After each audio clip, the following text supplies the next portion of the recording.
Passons à la question suivante de la géopolitique mondiale.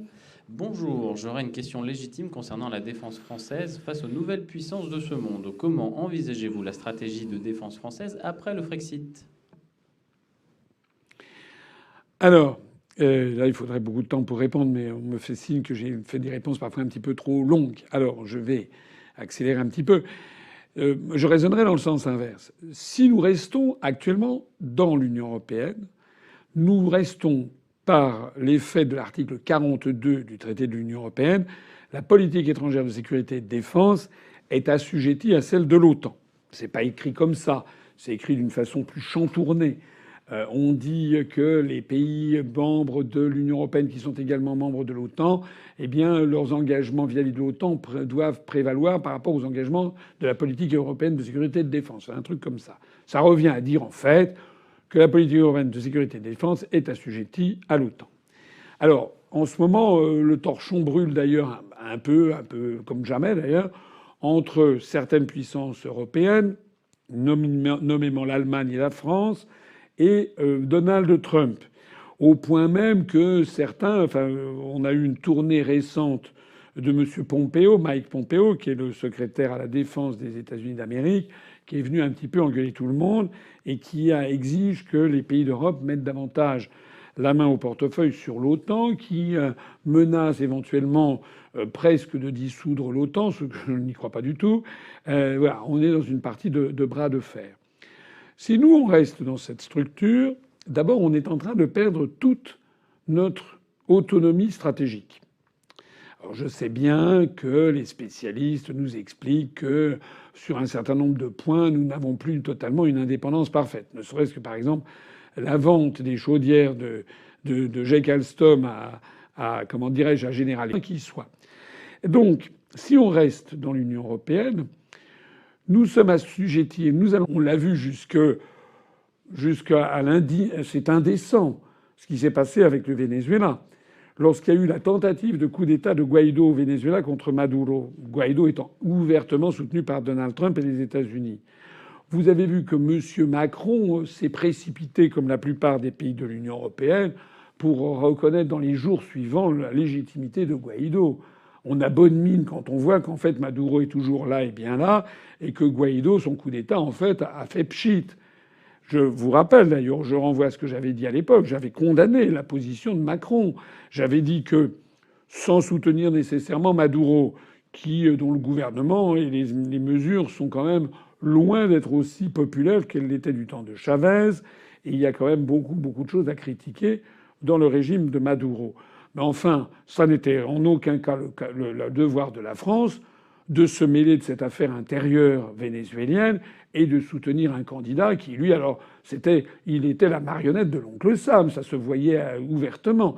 J'avais donc conseillé, moi, à l'époque, que la France, ce qu'elle aurait dû faire, ce que j'aurais fait si j'avais été président de la République, j'aurais maintenu la position traditionnelle de la France dans ce pareil domaine. C'est-à-dire que j'aurais dit que ça était une affaire intérieure au Venezuela et que la France continuait à reconnaître le gouvernement légitime issu des urnes, qui était celui de M. Maduro. C'est bien parce que nous sommes sous la coupe des États-Unis de l'OTAN qu'on a fait ce genre de choses. Je ne vais pas rappeler ici la Syrie, la Libye, l'Ukraine, les positions contre la Russie, etc. Donc, si nous restons dans l'Union européenne, toute notre défense va être phagocytée en fait par l'OTAN et les États-Unis.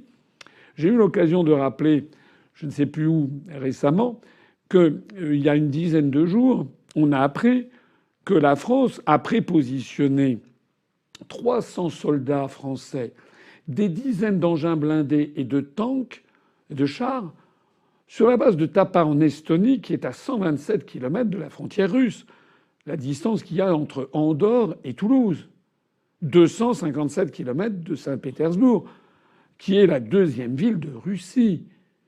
Qu'est-ce que diraient les Français si on apprenait demain que 300 soldats russes et des dizaines d'engins blindés et de chars russes venaient de s'installer au Luxembourg ou à Andorre? Je pense que les Français ne le prendraient pas très bien.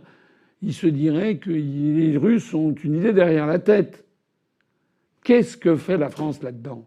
La France, elle participe a une espèce de ligne de premier front contre la Russie.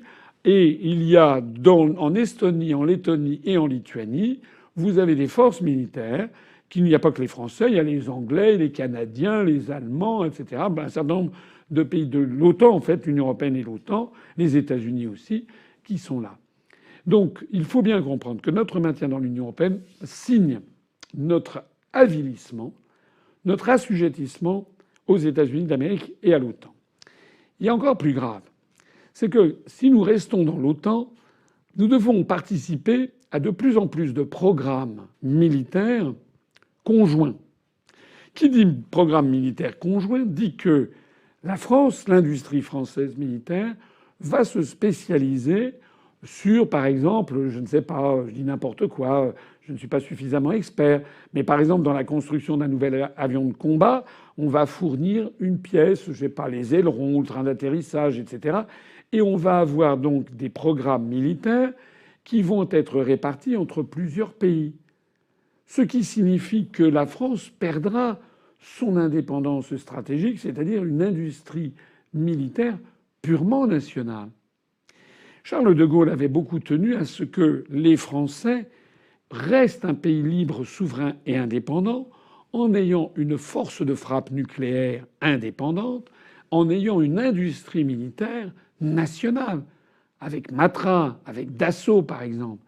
Et d'ailleurs, ce qui nous permettait de maintenir cette industrie militaire totalement nationale, c'était justement la politique étrangère de Charles de Gaulle, en particulier au Moyen-Orient, parce que l'Arabie saoudite, les Émirats arabes, surtout les Émirats arabes unis, le Qatar, mais d'autres pays du monde, le Brésil par exemple, savaient que la France n'était pas vassalisée par les États-Unis. Ces pays nous achetaient un armement français. L'armement, les productions de l'industrie militaire française sont très généralement considérées comme d'excellente qualité, de très haut niveau technique, mais très cher. Plus cher que la concurrence, mais de très bon niveau technique. Mais à l'époque, des pays latino-américains, des pays africains, des pays du Moyen-Orient étaient prêts à payer plus cher pour avoir des productions françaises en se disant que ça ne serait pas sous la coupe de l'oncle Sam. C'est ça que l'on est en train de perdre si on reste dans l'OTAN également. C'est une implication en matière industrielle. Et puis, pour rester en matière militaire, on a eu l'occasion d'en parler à plusieurs reprises, notamment à l'occasion de la signature, c'est une forfaiture, de M. Macron, sans même passer par la case du Parlement, la signature du traité d'Aix-la-Chapelle, où il est question de développer un conseil de défense franco-allemand commun. Il est question de faire tout en commun avec l'Allemagne, y compris les programmes militaires. Il n'y a aucune exception de préciser quant à l'armement nucléaire. Or, vous connaissez nos analyses, qui avaient été d'ailleurs très largement développées par Vincent Brousseau, qui est notre responsable des questions monétaires, mais qui s'intéresse aussi beaucoup aux questions militaires, surtout vues d'Allemagne. Je renvoie à son dossier qu'il a publié il y a plus d'1 an et demi, je crois, qui n'a pas pris une ride, bien au contraire, où l'on montrait que l'un des objectifs probables des Allemands était d'avoir le siège au Conseil de sécurité par l'intermédiaire de l'européanisation du siège français, on perdrait notre siège, et d'avoir accès à notre armement nucléaire par l'intermédiaire d'une européanisation de nos forces nucléaires, ce qu'on appelle dans le jargon des spécialistes des Euronukes. Voilà tout le problème auquel on est confronté si on reste dans l'Union européenne. C'est-à-dire qu'à terme, nous risquons de perdre les 2 joyaux que Charles de Gaulle nous a légués comme grande puissance, le siège au permanent Conseil de sécurité qui fait de la France une grande puissance, et notre armement nucléaire indépendant. Et nous risquons de perdre également une industrie militaire indépendante. Nous risquons de perdre également la possibilité d'avoir à l'avenir une politique internationale indépendante. En fait, c'est la fin de la France comme puissance libre et souveraine. Alors une fois qu'on a repositionné le débat de cette nature, il faut en arriver à la conclusion vraiment extrêmement importante que la France doit sortir de l'Union européenne et de l'OTAN ou alors on considère qu'on ferme la Maison France, que c'est terminé, que cette nation qui est née peut-être en 496 avec le baptême de Clovis, eh bien, en tout cas sûrement avec l'accession de Hugues Capet à Noyon au trône de France en 987, ben que après 1000 ans ou 1500 ans d'âge, eh ben que nous allons être la génération qui va fermer la France. Alors il y en a peut-être qui sont résolus, moi pas. Moi pas, et pas seulement par patriotisme, pas seulement par respect pour les 50 générations qui ont fait la France, pas seulement par amour pour mon pays.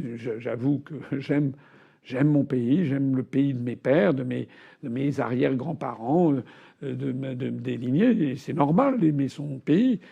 Mais c'est aussi parce que si nous laissons détruire la France, si nous laissons vassaliser la France, si nous la laissons céder son siège au Conseil de sécurité, petit à petit, même si le gouvernement dit qu'il n'en est pas question, même si les décodeurs du monde disent qu'est-ce que c'est que ce scandale-là, on voit bien qu'on a le droit de faire des analyses qui sont corroborées par les évolutions en cours.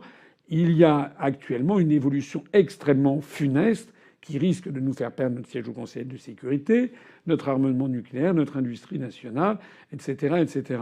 Eh bien, moi, je ne peux pas me résoudre à ça parce que si on fait ça, la France sera démunie. Et ça veut dire que si on laisse après se découper en morceaux, c'est toute la solidarité nationale, c'est toute notre vision du monde qui va partir en fumée.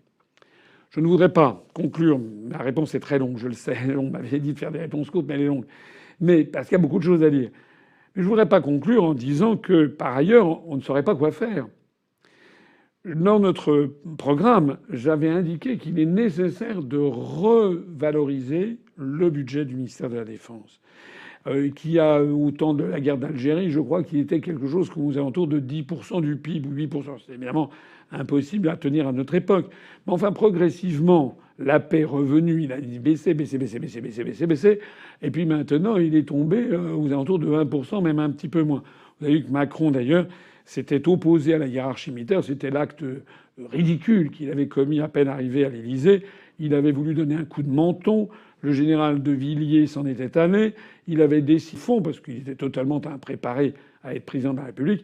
Vous avez vu que maintenant, il a décidé de réaugmenter le budget du ministère de la Défense. Ce qui, en soi, est une bonne idée. C'est pas parce que Macron décide de réaugmenter le budget du ministère de la Défense que je vais dire que c'est une mauvaise idée, si je pense que c'est une bonne idée. Sauf que il faut voir les effets d'optique qui se cachent derrière. En fait, il semble que ce budget ne va pas beaucoup augmenter. Nous voulons réaugmenter le budget du ministère de la Défense, pas de façon colossale, mais il serait bon qu'il remonte assez régulièrement au bout d'un quinquennat, peut-être à 2%, 2,5%. Il faudra voir en fonction des équilibres budgétaires du PIB. Ça nécessite d'avoir des marges de manœuvre budgétaires supplémentaires qui découleront directement, justement, de notre sortie de l'Union européenne, de notre abandon de l'euro, qui redynamisera l'économie française et nous procurera beaucoup de recettes supplémentaires pour l'État, sans compter, on luttera contre la fraude et l'évasion aux fonds européens, c'est-à-dire on cessera de verser 8, 9 et maintenant avec l'évasion fiscale, avec la suppression de la libre circulation des mouvements de capitaux, sans compter que nous échapperons également aux fonds européens, c'est-à-dire on cessera de verser 8, 9 et maintenant avec le départ du Royaume-Uni 11, 12 ou 13 milliards d'euros par an.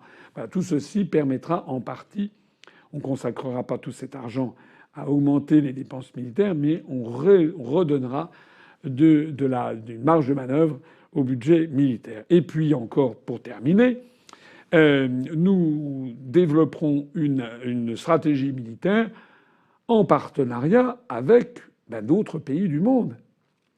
Il faut bien comprendre, ça j'insiste là-dessus, que on veut toujours me faire passer d'un extrême à un autre. On veut toujours me faire dire, puisque nous voulons sortir de l'Union européenne, on voudrait s'isoler, devenir pas la Corée du Nord. C'est n'importe quoi. C'est comme si quelqu'un habitait dans un immeuble où il y a 28 copropriétaires, que des dingues ont enlevé toutes les portes palières pour que tout le monde vive dans une communauté, voilà, tous ensemble. Un peu comme les communautés hippies des années 69-70. On a vu comment elles ont terminé. en fait, et que moi je dis non, non, non, moi je préférerais être chez moi parce que j'ai pas envie de vivre. Ah ouais, il y a des gens là-dedans. Je préfère décider moi-même de comment je m'habille, quelle heure je déjeune, etc. Et que quelqu'un vous dirait à ce moment-là, ah c'est ça, vous voulez entrer au Carmel, vous ne voulez plus faire personne de votre vie. Non. C'est pas parce que vous voulez remettre une porte palière que vous n'allez pas sortir, que vous n'allez pas entretenir des bonnes relations avec votre voisine du dessus, ou bien des amis qui sont à 500 mètres de là. C'est la même chose pour l'Union européenne. Une fois qu'on sera sorti de l'Union européenne, on va pas devenir un royaume ermite comme le royaume Gyeongju de la Corée du Nord, ou Paekju, pardon, de la Corée du Nord au XIIe siècle, cette histoire.